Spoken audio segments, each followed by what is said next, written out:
should be live, I think. Let me refresh. We are live. As near as I can tell. We are live, Mark. We'll take it. We are live. We're missing our producer tonight. Cassie's got the night off while she's engaged in a softball tournament tonight. So it's just the Mark and Olin show. I'm Dr. Olin Odekoven, President and CEO of Paragon Global Services. And once again, joining me, Dr. Mark Englert, former Vice President of Gillette College, and here tonight to talk on our fourth Facebook Live event for Vote Yes For Gillette College. And tonight's question that we're going to look at is really, how does an independent Gillette College benefit Campbell County? What's the difference? Why does it matter for this idea of vote yes here? And 2 weeks from yesterday, actually, is the big vote. Of course, early voting going on right now. But, you know, it's been interesting to me, Mark, following the Vote Yes website and the Facebook and seeing all the people. One thing that just really jumps out at me is all the people that take the pictures, that go do early voting. I understand over almost 2,000 people have already early voted, that take that time, put the sticker on, take the picture, it goes on the site. And what I see are people from all walks of life, from all economic sectors, young, old, middle, small business, self-employed, industry, coal miners, oil field workers, people just from all these different sectors, ranchers that I've known all my life. And it's just neat to see, you know, such enthusiasm. And again, I keep wondering, why is there this enthusiasm? What does Gillette College mean? I'm sure you've been seeing it too. It is. It's exciting, and it's a testament, quite honestly, to I think the evolution of Gillette College. I've said many times over in presentations that we've given during this initiative that when you look at the history of Gillette College, if you go back 50 years and you see us reaching out and faculty driving over from Sheridan offering a class here and there, we touched a few souls. But over that course of 50 years, we've touched many more souls, and the breadth of reach that we have and the depth. So, you know, it's the concurrent and dual enrollment, it's the high school graduates, it's the single parents, it's the young adults, it's the working adults. All of a sudden, you just have a different presence in a community. And quite honestly, over the course of that 50 years, we've become an integral part of the community. So when you see those I voted yes, and the diversity of that, I think it's a reflection actually of the maturity and the growth of Gillette College. You go travel around Gillette and Campbell County, down to Wright and up north to Recluse, you see a lot of those vote yes signs. In people's yards of people, I wonder why they support it. Well, one of the things, obviously, that an independent Gillette College does for us is workforce development. As you and I were saying, workforce development. Sure. That is the heart and soul of what a community college does. Offers certificate programs, degree programs, specialized training, internships. But workforce development is the heart and soul of a community college, and more specifically, so how does an independent Gillette College really benefit workforce development?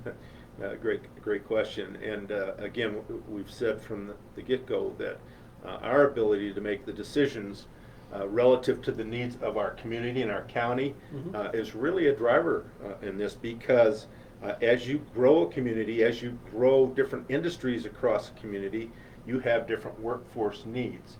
And as the college develops its array of programs, as we see in the slide, you have a variety of certificate programs that are typically low number of credits that students can take. It may be anything from a certified nursing assistant to a welding certificate, where students can get skill acquisition and enter the workforce immediately, and then the full-blown degree programs.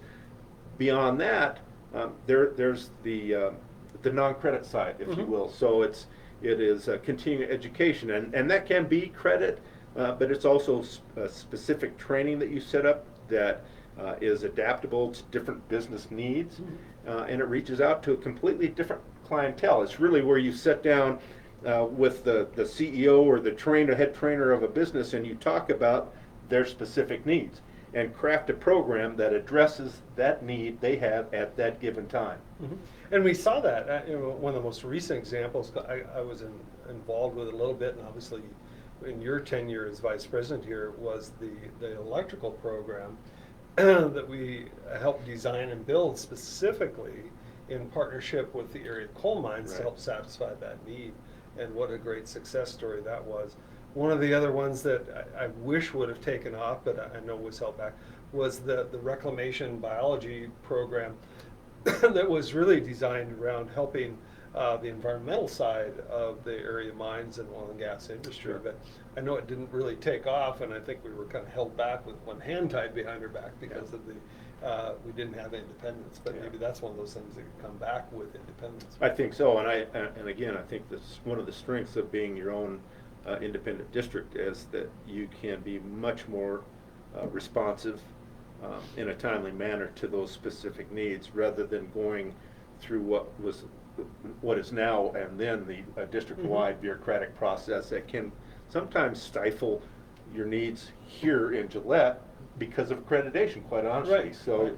you know, there are limitations, and we just want to avoid those limitations in the future. Right. Well, another area how an independent Gillette College really benefits our community is by attracting new businesses. You know, when I visited recently with some of the folks at Economic Development who shared the story that as they talk with companies that are looking to relocate, they said either the number one or the second question they always ask is, do you have a college? Yeah. And can we use it? What does it do? Yeah. Questions 3 and 4. But it centers around that idea of a college. How does exactly a college function in that attracting new businesses? Yeah. So I've had the opportunity over the course of my career to meet with prospective businesses. Mhm. Most of it was in Sheridan County when I was spending most of my time over there, some over here in Campbell County.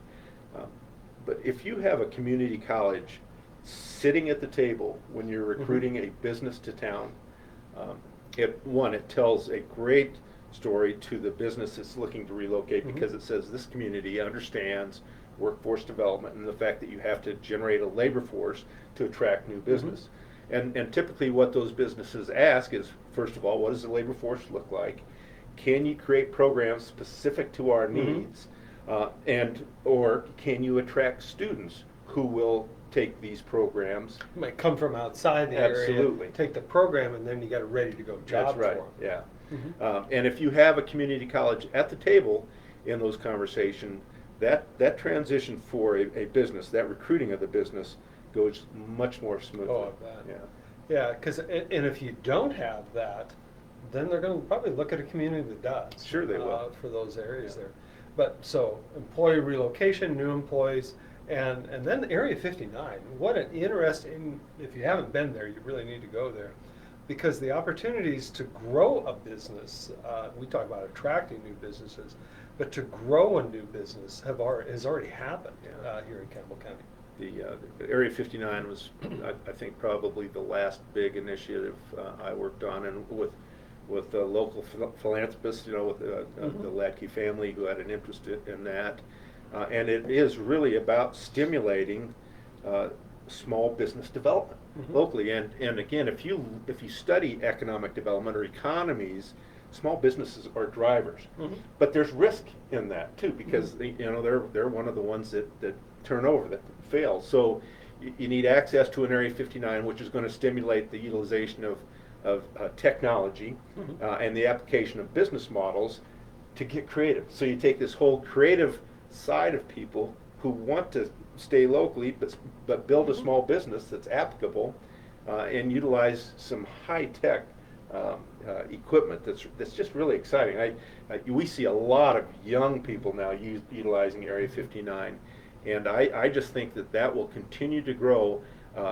Honestly, where you'll see facilities like that becoming a model for future business development. Which leads right into an independent Gillette College being an economic driver for the community. You know, with 65 million annually pumping into the economy. And I think one of the most telling figures, because we've talked taxes in a previous Facebook Live, is, you know, for every dollar spent, property tax dollars, $6.8 in economic benefit to the community, where you're turning it over, you're generating. And that 6.8 goes a long ways. I mean, it all adds up when you start talking a few $1,000,000 here of what that does, because that helps build that base. It helps feed schools and all the other infrastructure that we all want and enjoy in our community. We've often talked about the vitality of a community, and you know, that is driven a lot by the economy. So if the economy is vibrant and growing and changing, and it doesn't have to get out of control, but you have to have growth in the economy so that the dollars are turning over, and that means you're reinvesting in yourself.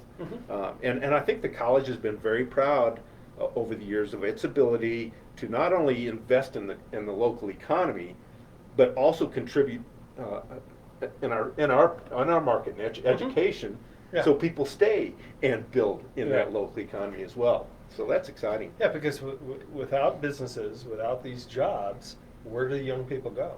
Well, they're going to go to some place where there's businesses and jobs. If we can grow them here, we keep people here.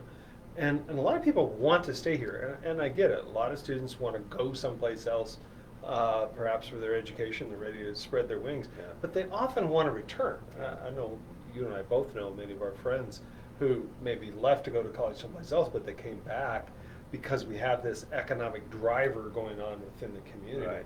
And then when they do come back, they may take a class or two at Gillette College, just like my wife did here a couple of years ago. She took creative welding, built a beautiful chandelier for our property, for our house here in Gillette. Took that. She completed, and even before that, she completed her associate's degree in French. She lacked 2 classes.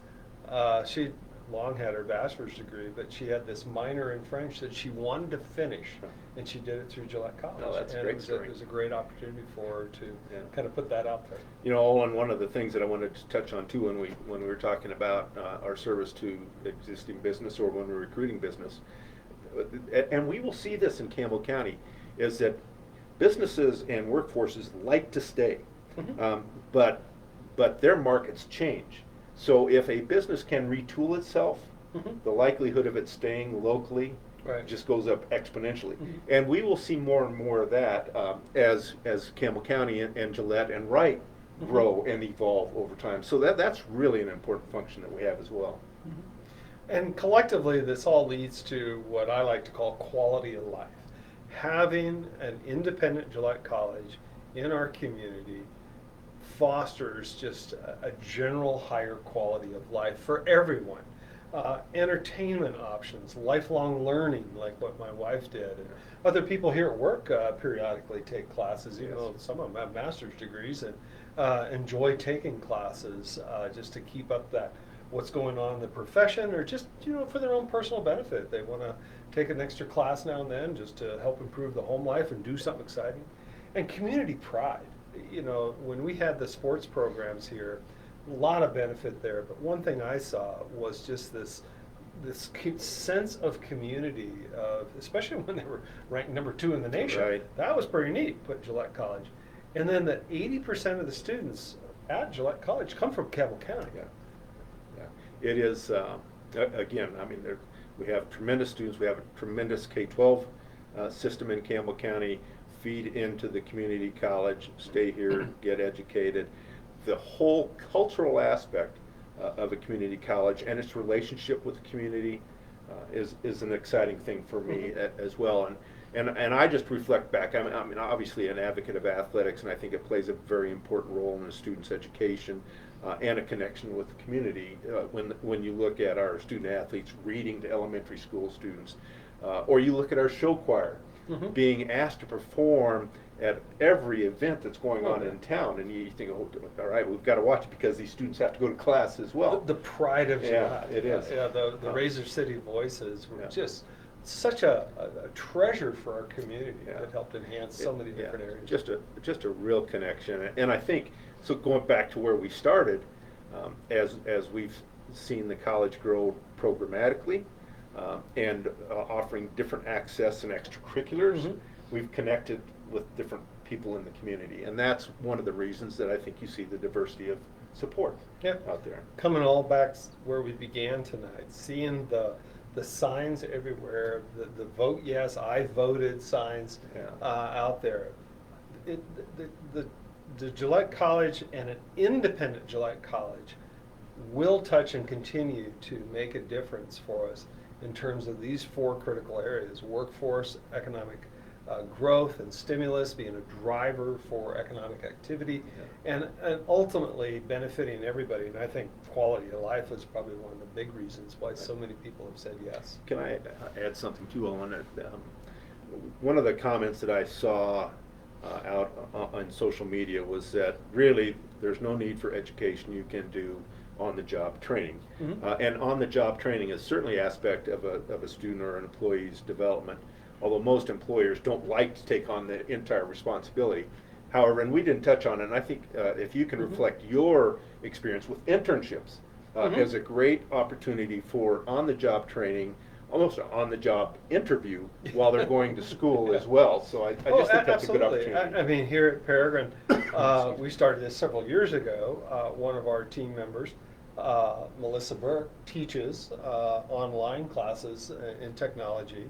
And she's, this is about 5-6 years ago, and she said, you know, they're looking for places to send interns. I said, how many do you want?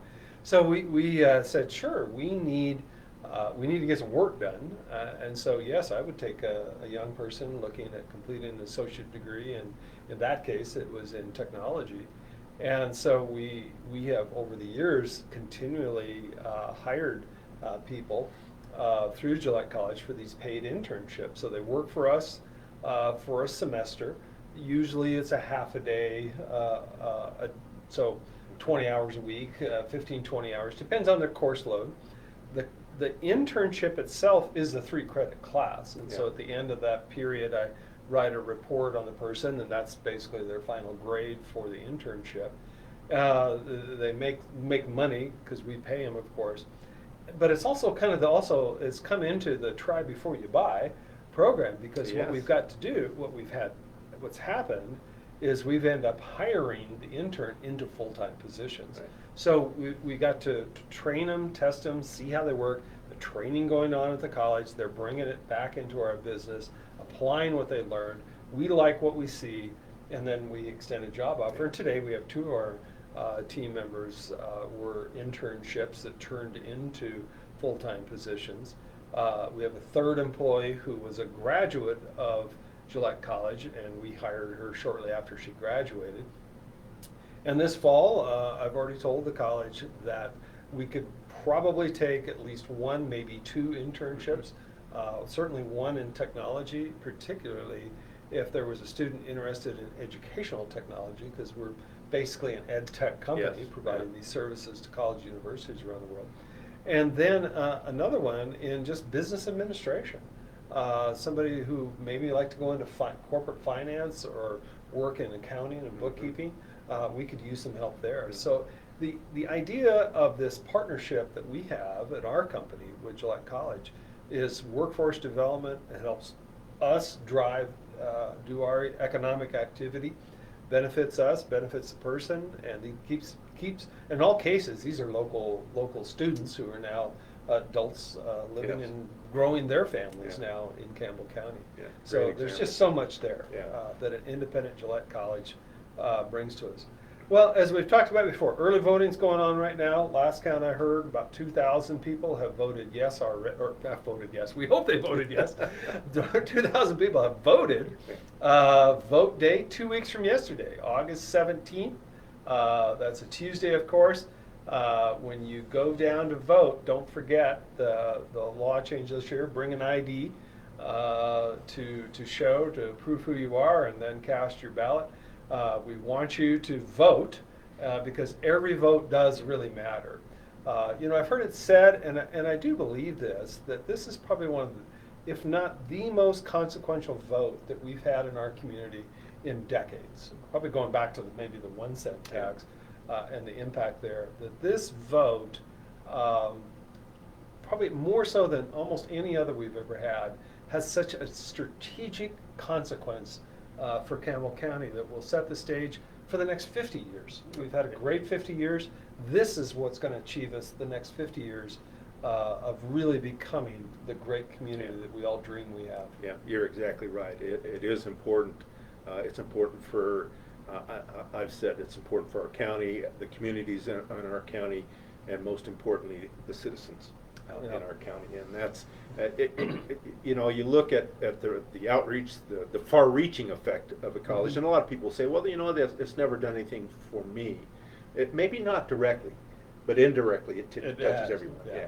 Indirectly or directly, it is Yeah. definitely probably touched everyone in Campbell County. So please vote now. Polls are still open. August 17th is the day. Encourage you to vote yes. If you want to learn more, you can go on to the Vote Yes for Gillette College website. You can email Mark. He'd be happy to respond. I'm sure you've been getting quite a few emails every day and respond to those. On Twitter, you can find us at Vote Yes for Gillette College. And of course on Facebook, the Vote Yes for Gillette College page. Very active. I kind of look at that about every day. It seems like there's always a new post of interest there. The website in particular, very well done, has a lot of frequently asked questions, opportunities to donate if you would like to donate. But at this point, it's really become educated, understand the importance of this, vote, and then make your decision. And ultimately, go vote. Go vote. Go vote. So thank you. That's been Facebook Live for this, August 4th. Glad to have you with us, and go Gillette College. Go Gillette Pronghorns. College, that's right. All right. Thank you.